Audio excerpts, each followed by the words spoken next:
Pela Rádio Rio de Janeiro, iniciamos Nos Caminhos de Jesus, a visão espírita sobre a vida e ensinos do guia e modelo da humanidade. Produção e apresentação, Paulo Guedes. Olá, ouvintes, eu sou Paulo Guedes, estamos dando início a mais um programa Nos Caminhos de Jesus. Hoje vamos falar sobre a parábola do convite rejeitado, que é aquela segunda parte. Semana passada nós começamos, e os versículos de hoje estão em Mateus, capítulo 22, versículos de 4 a 7. Vou ler aqui os versículos, só para que a gente possa começar a fazer o estudo. Depois enviou outros servos, dizendo: Dizei aos convidados: eis que tenho o meu jantar preparado, os meus bois e cevados já mortos, e tudo já pronto, vinde a bodas. Eles, porém, não fazendo caso, foram um para o seu campo, outro para o seu negócio. E outros, apoderando-se dos servos, os ultrajaram e mataram. E o rei, tendo notícia disso, encolerizou-se e, enviando os seus exércitos, destruiu aqueles homicidas e incendiou a sua cidade. Então, estamos aqui, é a parábola das bodas também, alguns chamam de parábola das bodas ou parábola do convite rejeitado. Então, Jesus aqui narrando uma parábola onde um rei, chama as pessoas para as bodas, do seu filho, e ninguém quis ir. Então, e aqui nessa segunda parte, mostra que alguns ultrajaram os seus servos e até o mataram, Jesus falando isso referente também aos profetas e ao próprio Cristo, que é uma realidade que nós vivenciávamos na época. Então, vamos lá. Outros servos, Jesus fala aqui, que mandou outros servos. Evidentemente, gente, Jesus fala de um ministério contínuo de seus discípulos, os apóstolos, os 70, e outros que então haveriam de proclamar o estabelecimento do reino, da ida ao reino. Esse segundo grupo foi instruído não somente a lançar o convite, mas também a recomendarem a festa, a falar sobre a mesma, a mostrar as suas vantagens e a procurar criar interesse por ela. A gente vê tanto os 70 como os discípulos que começaram a chamar as pessoas para as bodas do reino. Deveriam falar sobre o gado nédio, que já foram abatidos e preparados para o banquete. Deveriam enfatizar que o que havia de melhor já fora preparado para a festa. E a gente vê aí João Batista fizera exatamente isso. Os apóstolos e os 70 discípulos também haviam seguido as instruções de Jesus, mostrando a proximidade do reino, o valor da festa, a vantagem da aceitação do convite e também as más consequências da rejeição a esse convite. Os mensageiros que proclamaram a mensagem foram muitos e se desincumbiram de sua tarefa com grande sinceridade e zelo. E aí, porém, a sua mensagem encontrou ouvidos surdos ou moucos, corações insensíveis, mentes sem sinceridade. Os termos bois e cevados indicam um banquete em grande escala. Jesus está falando uma analogia aí, Ele está falando de um banquete que foi preparado em grande escala para aqueles que aceitassem o convite. E Jesus continua, o meu banquete. Essas palavras têm provocado muitas dificuldades para os intérpretes, já que originalmente, como os escribas de Homero, referiam-se a uma refeição tomada ao nascer do sol. Só que, entretanto, gente, visto que muitos não tomavam o quebra-jejum, e esperavam até que o dia avançasse a fim de comerem algo, essa palavra passou a designar igualmente uma refeição tomada mais tarde, talvez uma refeição tomada na metade da manhã, ou mesmo o almoço, alguma coisa assim.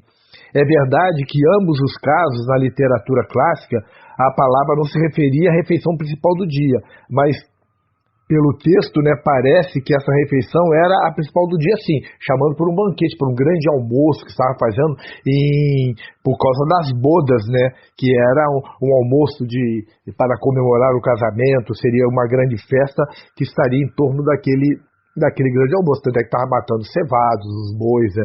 E não era uma refeição pequena, era uma grande refeição, né? E aí tem uma outra frase, né? O meu banquete, né? Meyer procura explicar, Meyer era um pensador, um teólogo, pensador, né? Ele procura explicar a dificuldade, sugerindo que essa refeição naturalmente seria tomada ao meio-dia, quando a festa tivesse início. Já Alford, né, e Bruce aceitam essa interpretação também. E aí, provavelmente, o que temos em foco é o uso grego, o helenista, né, posterior do vocábulo, pois, segundo o estilo helenista, em geral, era permitido um emprego mais livre das palavras do que era costumeiro na literatura grega clássica. O estilo helenista tinha mais essa liberdade na utilização dos termos, né. Essa palavra, a despeito de sua designação temporal, que varia, né, provavelmente foi utilizada pelo autor a fim de indicar essa refeição principal, esse almoço. E alguns intérpretes acreditam que essa pregação indica a pregação da igreja primitiva, que anunciava um reino ainda futuro. A gente vê Brau falando sobre isso, né? No entanto, a despeito de essa poder ser uma das aplicações dessa parábola, já que tem sido comentada de várias maneiras, né, nos parágrafos anteriores, a intenção primordial da parábola é a de mostrar que a pregação que anunciava a aproximação do reino nos dias de Jesus era ampla, variada e pormenorizada, mas que, apesar de tudo, ela foi rejeitada. Vê que Jesus, tanto ele quanto os seus discípulos, eles detalharam esse reino, detalharam a chegada, detalharam o que estaria acontecendo, das vantagens de se ingressar no reino de Deus ou no reino dos céus, né? O que aconteceria para aqueles que rejeitassem a ideia e para aqueles que aceitassem o reino, que mudassem suas vidas. Jesus fala sobre tudo de maneira bem clara, e os discípulos também, de forma bem mais esmiuçada, também procuraram falar disso. Então a gente vê que essa rejeição que acontece até hoje, ela é muito difícil, né, de se entender, né? Mas nós que acreditamos na reencarnação, nós entendemos que são pessoas que ainda não estão maduras. E nós ainda não estamos maduros para aceitar esse reino, que estamos tendo grandes dificuldades para chegar nele. E aí, continuando aqui, né, tem uma outra frase. Eles, porém, Jesus fala que eles, porém, pegaram, né, maltrataram, mataram. E aí Boutrique, outro pensador, ele diz o seguinte: para esses, as coisas principais da existência nada tinham a ver com o convite de Deus. A mensagem de Cristo não tinha valor para eles. 5 juntas de bois, conforme está em Lucas, capítulo 14, versículo 19. Parecia-lhes mais importante. Era um grande negócio, né? O casamento também era algo importante, conforme está em Lucas, capítulo 14, versículo 20. Tão importante que um homem era justificado se perdesse suas 2 semanas proveitosas por causa da lua de mel. E aí a gente vai entendendo aí a importância dentro da visão do judaísmo sobre o casamento. Uma nova fazenda também lhe parecia importante.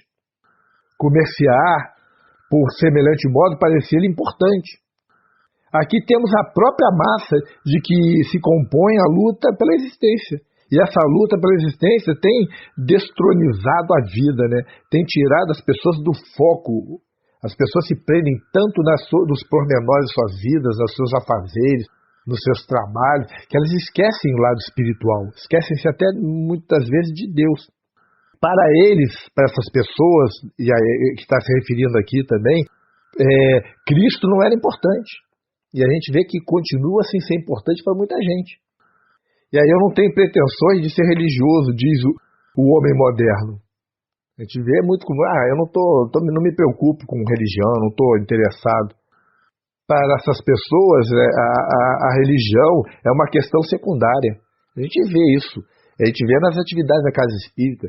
Temos várias atividades, quando a gente sabe que agora estamos com dificuldade por causa da pandemia, mas estamos em atividades presenciais, temos evangelização, temos atendimentos fraternos, sopa, trabalho mediúnico. E quando aperta qualquer coisa, o primeiro lugar que eles cortam é a atividade espírita, da casa espírita, porque dão preferência às outras atividades.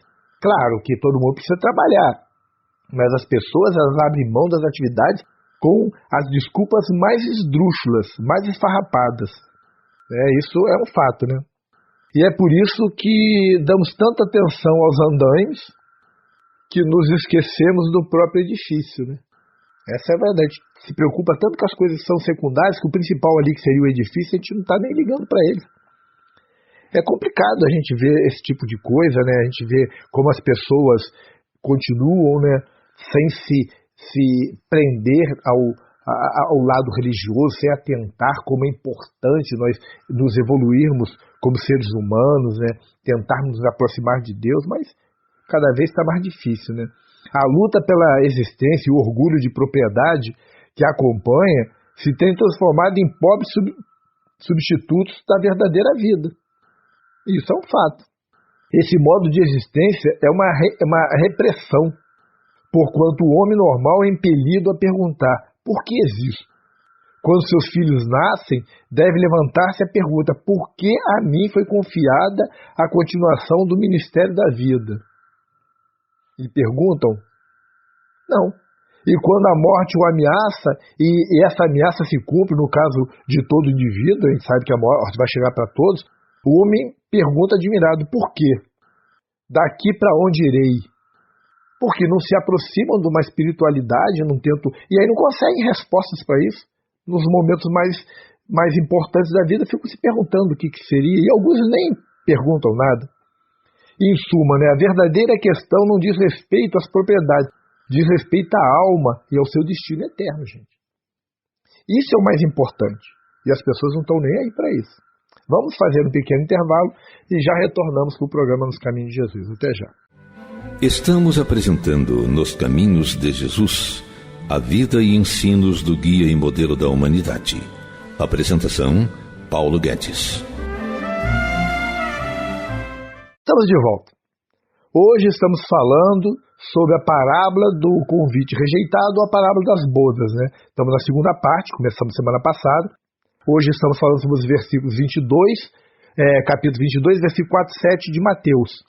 Vamos lá ler os versículos só para quem está chegando agora poder se localizar. Depois enviou outros servos dizendo: dizei aos convidados, eis que tenho o meu jantar preparado, os meus bois e cevados já mortos, e tudo já pronto, vinde às bodas.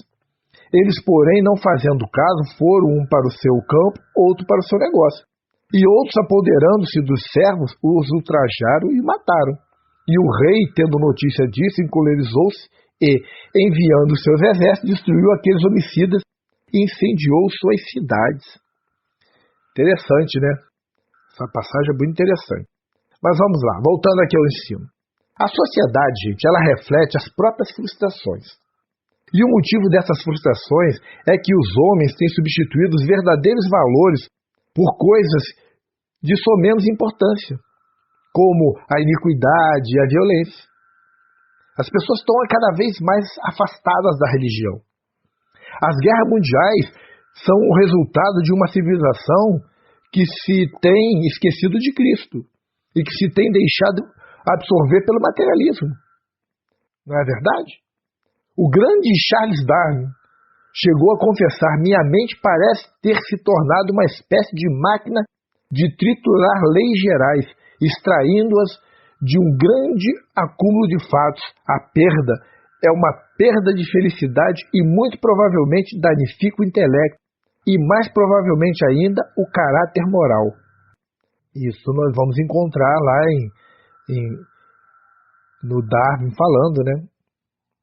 A maioria dos homens, entretanto, gente, não é inteligente ou sensível para fazer essa confissão. Ele chegou a fazer uma confissão desse tipo. E nós? De que maneira nós estamos entendendo a vida? De que maneira nós estamos nos ocupando com tantas coisas? Será que realmente a felicidade vai nos alcançar através das coisas materiais? Ou estamos com alegrias fugidias, provisórias, que não têm eternidade? Será que não é isso? E aí, continuando aqui, Jesus fala, eles, porém, não se importaram. Essa tradução do Almeida aqui, né, é muito apropriada, pois o sentido não é que os convidados tenham resistido ao convite, ou tenham zombado do mesmo.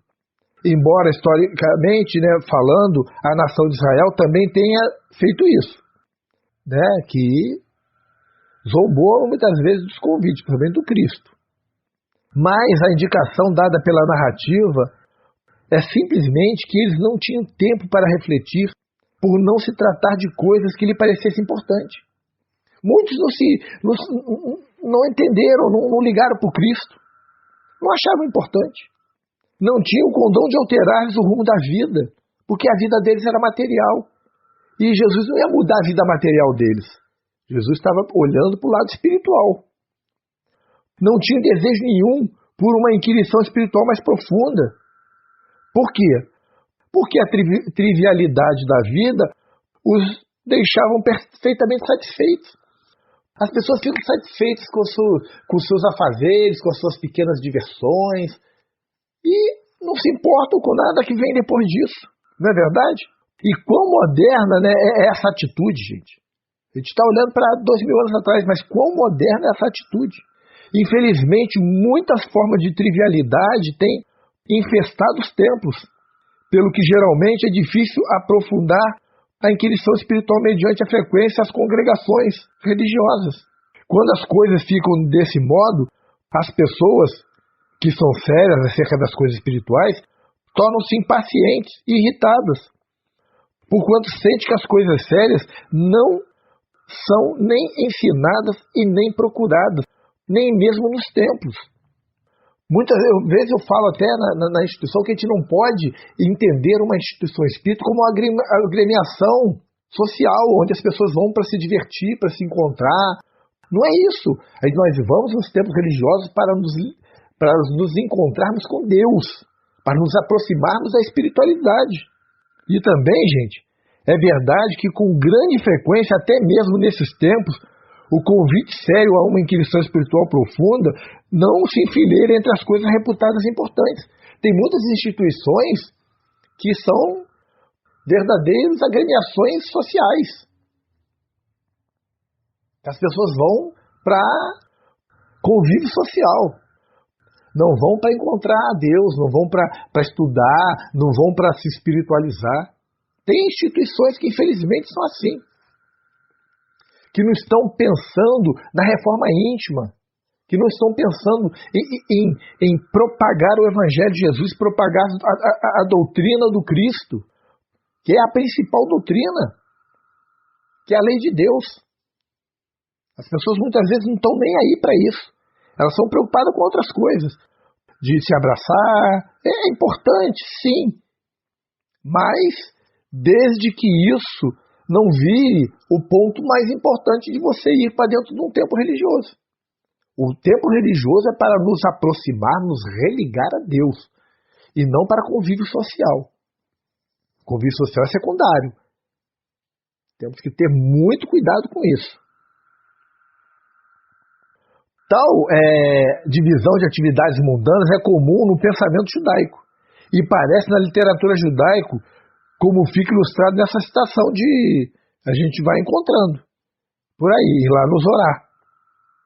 Olha só, a conduta de um hospedeiro se assemelha à de um rei que oferece um grande entretenimento e diz aos criados de seu palácio: por todo o resto dos vossos dias estarei em vossas respectivas casas.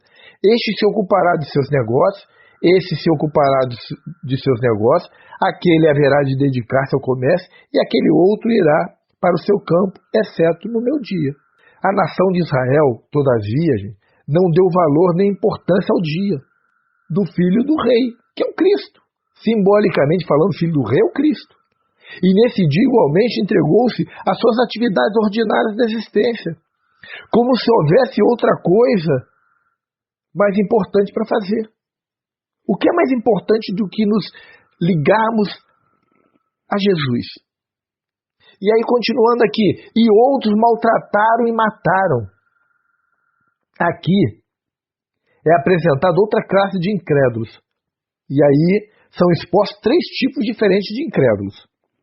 Primeiro, existem aqueles que preferem uma vida suave, sonolenta, voluptuosa, na qual o indivíduo em nada mais pensa senão em desfrutar tranquilamente da vida, das conveniências de que dispõe, das riquezas, dos prazeres particulares e públicos. Não há como impressioná-los sobre as vantagens da busca espiritual, não tem como. Por mais que se fale e se descreva, eles não estão nem aí. Segundo pensam, essas pessoas já encontraram o que é importante e bastaria um passo espiritual qualquer para que perdessem, segundo imaginam, aquilo que torna a sua vida tão boa e deleitosa. Sua mente, gente, está insensível para os valores autênticos e a sua vida diária passa nas sombras da realidade e não na própria realidade. Essa é a nossa verdade. São como os homens imaginários na ilustração de Platão, acerca da caverna, onde certos homens se assentavam olhando os reflexos das imitações de objetos existentes no mundo. Reflexos esses lançamentos das paredes da caverna pela luz bruxuleante de uma pequena fogueira que havia por detrás deles. Nada sabiam acerca dos objetos verdadeiros, mas contentavam-se em ver o seu mero reflexo ou imitação. E é assim que as pessoas parecem que vivem. Não estão se importando com o que é mais importante. Segundo, existem outros que se atarefam e se deixam absorver inteiramente pelos empreendimentos agrícolas, comerciais, industriais, ou mesmo pelos prazeres. Seu amor concentra-se no dinheiro e nisso se atolam completamente, ocupados e amarrados. Todo o seu pensamento dirige para a expansão de suas atuais empresas e para a criação de novos empreendimentos, de melhorar o trabalho, de ser promovido. No entanto, pensam acerca da necessidade, nada pensam, sobre a necessidade de expandir ou desenvolver a alma. Para eles, a alma consiste na possessão do dinheiro, gente. Tais indivíduos cristalizam a inclinação natural da alma, que há de voltar-se para Deus. Eles cristalizam isso totalmente. Por isso é que muitos desses indivíduos chegam mesmo a negar a existência da alma, pois para eles não há testemunho nem sensibilidade para com os ditames da alma. Gente. Jesus referiu-se com muitas palavras à situação desses homens, em suas parábolas da semente do semeador. Terceiro, finalmente existem aqueles que se opõem amargamente à mensagem da verdadeira busca espiritual, chegando até a perseguir e a matar aqueles que proclamam essa mensagem. Isso talvez saliente os incrédulos radicais, que odeiam qualquer ensinamento religioso. Mas é muito mais provável que Jesus quisesse indicar não os irreligiosos radicais, mas a própria autoridade religiosa que operava em seus dias. Os doutores da lei, esses que propagavam os conceitos judaicos, cuidando do ministério, do templo, das leis de Deus. É notável que os incrédulos mais perigosos e destruidores eram exatamente aqueles que pareciam mais religiosos. Certamente temos uma lição a ser aprendida nesse fenômeno. Os indiferentes não matam nem os profetas nem o Messias, como também não fizeram os negociantes e agricultores.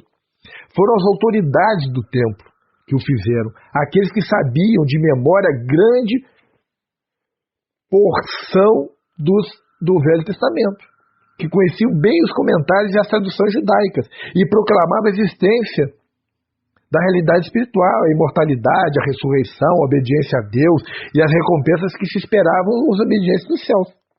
No âmago de seus seres, todavia, esses indivíduos estavam pobres e eram dominados pelo ódio, pela violência, pela iniquidade, eram injustos, violentos, ultrajantemente ímpios e, no entanto, eram as autoridades religiosas dos tempos de Jesus.